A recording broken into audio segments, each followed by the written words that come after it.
Welcome back to the Return to Activity After Anterior Cruciate Ligament Reconstruction Surgery educational program.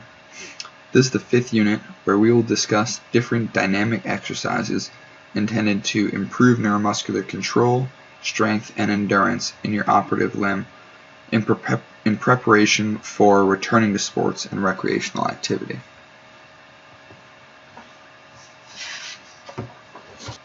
Once an adequate amount of range of motion, strength, and ability to bear weight and walk normally have been regained, your physical therapist will begin to introduce intermediate exercises. These exercises involve more dynamic and propulsive movements and focus on restoring muscular strength, endurance, and control.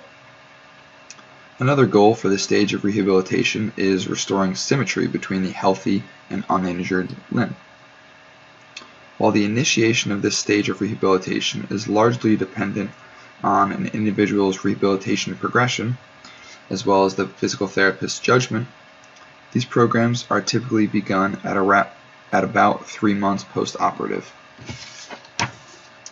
You will likely see a lot of single-leg activities during this stage of rehabilitation, as doing double-leg activities such as a double-leg jump will often induce compensations where the uninjured limb is used more for force production and attenuation, or the between-leg asymmetries that we've talked about previously. And so to reduce this natural compensation, we'll do a lot of single-leg activities that remove this from being possible. It's important to keep an eye on pain during these activities and not push yourself too hard until you are ready. If your muscle strength has not improved before doing dynamic tasks such as jumping and landing on your operative leg, you may land wrong and further injure yourself. If pain or swelling begins to increase during the stage of rehabilitation, the patient will be instructed to slow down and decrease the amount of dynamic activities that they are performing. Single-leg squats are a common unilateral intermediate exercise which focuses on strength, endurance, as well as balance all in one. You should begin doing these exercises under the care of your physical therapist, who will help you by giving you specific feedback about positioning and control of your body. An example of feedback that your physical therapist will give you is to keep your knee over your toe, with your arms and your contralateral legs stretched out in front of you and your hips back like you're about to sit down. So if you look at this person doing a single leg squat right now, this would be considered a good stable form, as they're in a good deep knee flexion, their hips are back, and their arms and their other leg are stretched out in front of them, which is a good stable position. What we want to avoid when doing single leg squats is a lot of extraneous, out of plane, side to side movements while you're trying to regain your balance, as this could induce twisting your knee the wrong way or falling down, and is considered unstable. So you want to be as stable and controlled as possible.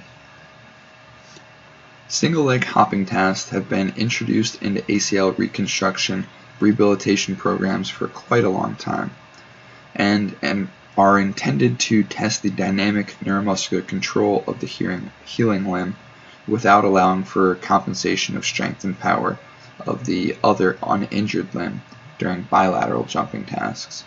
And so these are used both to train and improve single leg performance, as well as these are often used to test the ability of the injured limb to do different sports related tasks before returning someone or clearing someone to return back to sport. Hopping tests are typically begun at around 3 months post-operative, when improvements in pain, swelling, range of motion, and muscle strength have been achieved. Unilateral or single-leg hopping tasks have a strong ability to quantify between limb asymmetries, so you can directly compare the performance of your operative limb to the performance of your non-operative limb. And the goal during recovery is to improve your operative limb such that it performs similarly than to your non-operative limb. Asymmetries in different hopping tests have been shown to be predictive of knee function at 1 year following return to sport.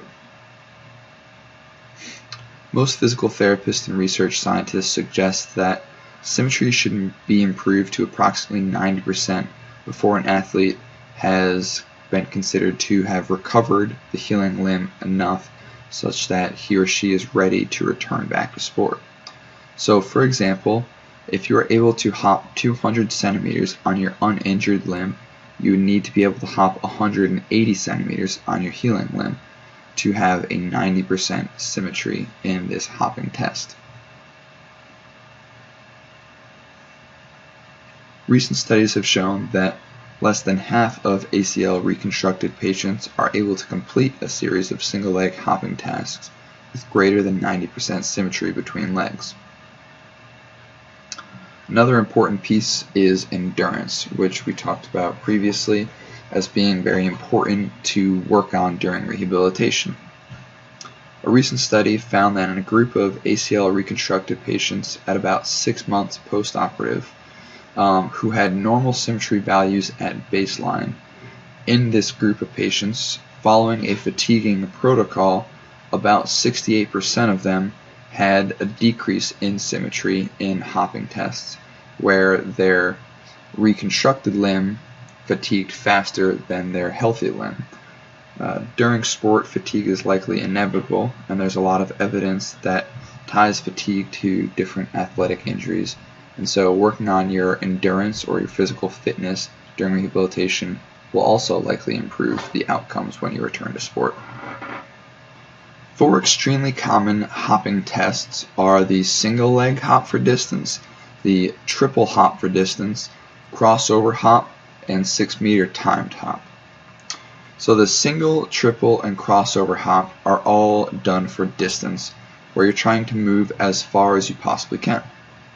For the single leg hop, you only get 1 hop, obviously, and for the triple and crossover hop, you hop 3 times in a row without pausing. The difference between the triple and crossover hop is that for the crossover hop, while you're moving forward, you also need to move side to side over a 6-inch wide strip. For these hops to count, the single, triple, and crossover hops, you need to stick the final landing, which means that as soon as your foot hits the ground, it cannot move. You can't have another small hop afterwards. Your heel can't come off the ground, and your arms or other leg cannot contact the ground. Much like gymnastics, you need to stick the landing and regain your balance, and then the test will count. The 6-meter timed hop involves hopping 6 meters on one leg as fast as you can, and is scored in time rather than distance. For this test, as long as your other leg and hands do not hit the ground, the test will be considered successful. The single leg, single hop for distance test is likely the most widely used test in clinical environments and is often used to assist in the return to sport decision. In this test, again, you will be jumping as far as you can on one hop while taking off and landing on the same leg. And again, for the trial to count, you will need to stick the landing, which means that you don't hop or fall over after contacting the ground. This test is important and descriptive of both your force and power production as well as your dynamic balance or ability to stabilize yourself when you contact the ground. Again, we will be looking for greater than 90% symmetry in your operative limb compared to your non-operative limb. Previous studies have shown that performance on the single leg hop test is able to predict self-reported knee function 1 year after ACL reconstructed surgery with a very high accuracy, which shows that this test is very descriptive of your ability and function when returning to sport. And so normalizing the force production between your 2 different limbs is very important. The triple hop for distance, like we mentioned, is 3 hops in a row without pausing in between, and again, you're trying to move as far as you possibly can. What's important for this test is that on the first and second landing, you're not allowed to pause, regain your balance, and reload your leg. It should be 3 quick, instantaneous hops. Also, you need to stick the final landing as with a single hop. The crossover hop for distance is very similar to the triple hop. However, with each hop, you need to cross over the 6-inch wide strip. So this introduces some lateral movement as you're progressing forwards, which again is testing your ability to attenuate force during landing and generate force during jumping, but in a multi-directional environment. The 6-meter timed hop is the only hop test that is measured in speed or time rather than distance. And here you are instructed to repeatedly hop on one leg for 6 meters as quickly as you can. So there will be a 6-meter line, and you have to move the distance of that line as quickly as you can, as long as you're only moving on one leg. And for this test to count, you only have to not contact the ground with your other leg or your arms if you fall down. The tuck jump is an example of a common bilateral jumping task, which is able to highlight asymmetry in all 3 planes of movement. In this test, you are instructed to jump as high as you can vertically and tuck your knees up such that your thighs are parallel with the floor, like you'll see in this image here. On the left, the person is getting ready and taking off, and on the right, they're at the peak of their tuck jump, where her knees are tucked in and her thighs are parallel to the floor.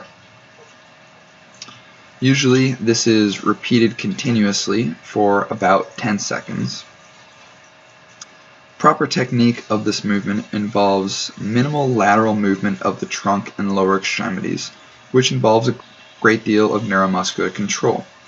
This movement will also generate a large amount of force upon impact of the ground, and as people following ACL reconstruction have difficulties attenuating force and have altered neuromuscular control, this test can be a good way of evaluating these 2 different features during dynamic tasks.